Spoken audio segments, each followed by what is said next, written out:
Magandang araw ho. Marami nag-aabang na ito kasi ang dami yung naloloko nito eh. Turuan ko kayo paano mag-check ng rack end tsaka tie rod kung sira. Si rack end, kaya tawag sa kanya rack end kasi sa dulo siya ng rack and pinion, na steering rack. So ano sila, part sila ng steering system. Siya yung nakakabit dun sa knuckle arm natin papunta ron sa gulong tie rod. Ito yung tie rod eh. Yan. Ito naman yung rack end, o kaya naman inner tie rod, o kaya outer tie rod, o kaya tie rod end. Maraming ano yan, pero ang gamitin na lang natin yung common para hindi na malito. So ayun yung nagko-connecta mula rito sa steering natin, sa steering rack papunta ron sa gulong natin. So ang pag-check po niyan, pupunta kayo, halimbawa DIY, punta tayo sa gulong. Ayan, nakakabit po yung gulong. Kailangan nakasaksak yung susi natin at hindi nakalak yung manubela natin. So kakalugin natin left and right. Gagalawin natin yan. Tapos kabig mo boy, sagad.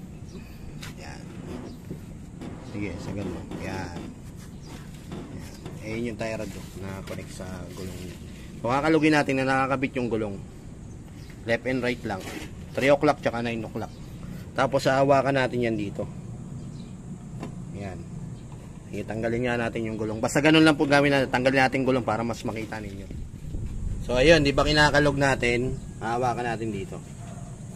Kasi ang trabaho niyan, pag nagkabig tayo, manibela, left and right, umiikot din siya.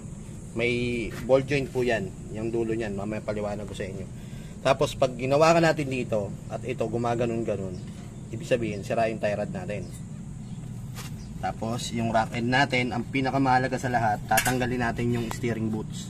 Ayan, pag ginalog yung gulong, gumaganon-ganon yan.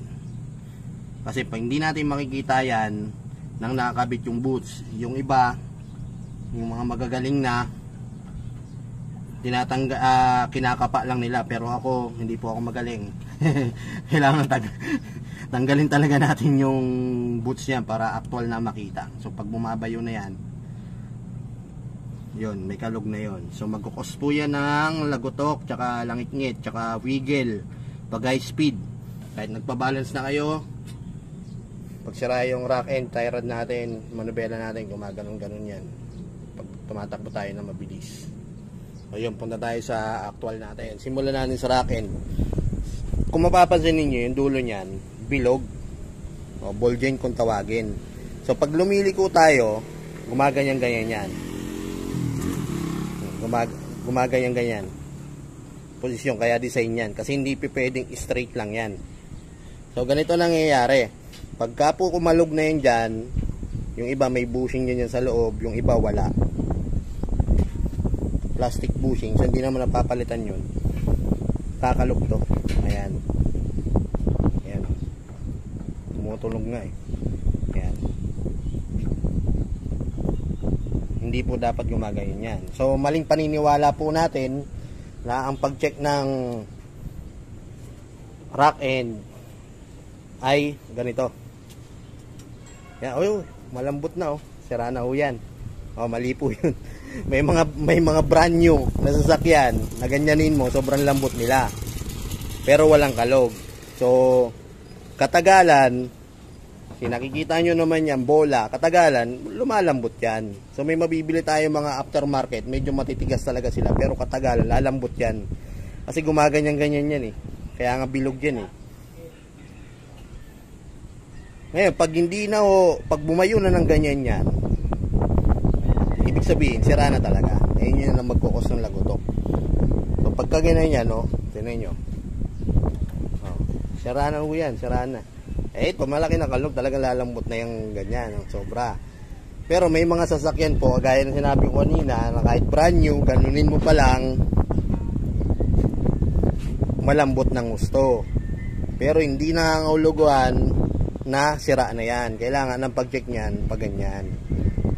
At nakakabit yung gulong. Kasi minsan, yung konting kalog niyan, hindi natin yung na-check pag kamay lang. So, dapat may load siya, nakalagay yung gulong.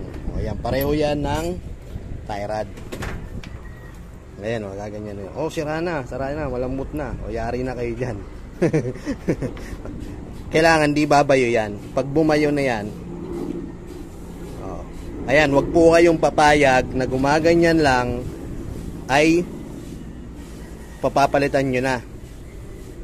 Pag wala pa pong kalog yan ng up and down, maayos po yan. Ito yung nakakabit sa gulong eh. So, umiikot-ikot yan. Yan. O, kaya pag sira yan, nakakabit sa gulong, gumaganong-ganon. No?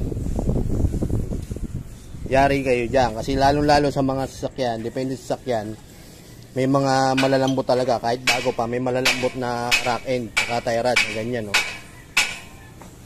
Kung yung pagbabasihan, para masabi natin sira, mali na yon. Marami na una biktima yan.